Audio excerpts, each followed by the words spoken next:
Yeah, I think it's very fair to say that we've been compromised and we've had attacks that have taken place that necessarily weren't targeted. So, as an example, there was the WannaCry and the NotPetya attacks, basically ransomware, but styled to go after specific entities that ended up spreading after the fact.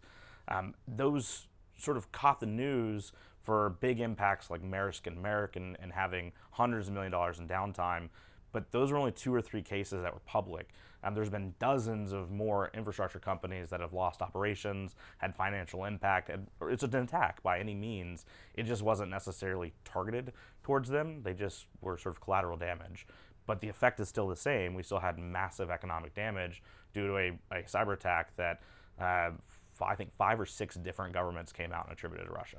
Actually, before we get to IoT, let's talk a little bit about Russia. And there's just been a lot of chatter about Russia as a threat actor or Russia hacked elections. What are the true capabilities of an actor like Russia? Are they able to get into systems? Obviously, we know through phishing, but in other ways, there are fears and there are also probably a lot of FUD out there. There's simply uncertainty that creates myths. Where do you see the reality when we look at a document like the Mueller report? Help us get a sober take on hacking like that from a threat actor as capable as Russia.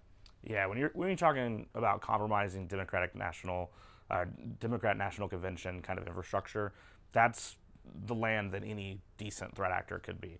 So that's not even the capabilities of Russia. It's not some kid in a basement, but it is absolutely any sophisticated team could have pulled something like that off.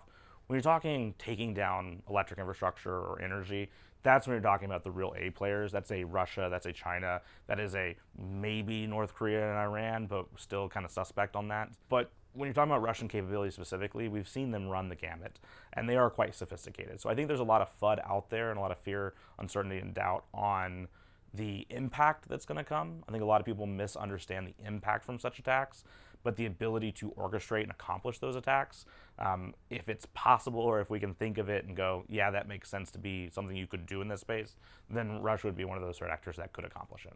Now, my favorite part, we'll keep this fairly tight, but emerging technologies, particularly when we look at cities, we hear a lot of chatter about smart cities and smart infrastructure. That's reliant on the Internet of Things. And many of those IoT devices will be industrial Internet of Things. However, so many IoT devices have terrible passwords. They are simply not maintained with firmware updates.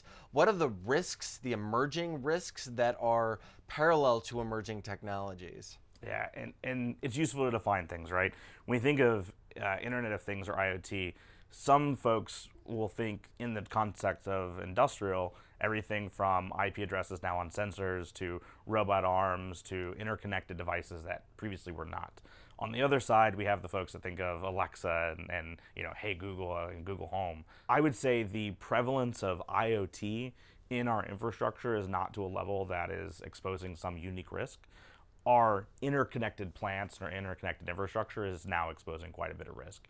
I think the IoT discussions for more of your enterprise type environments, banks, insurers, so forth, that's exposing risk for them in terms of access.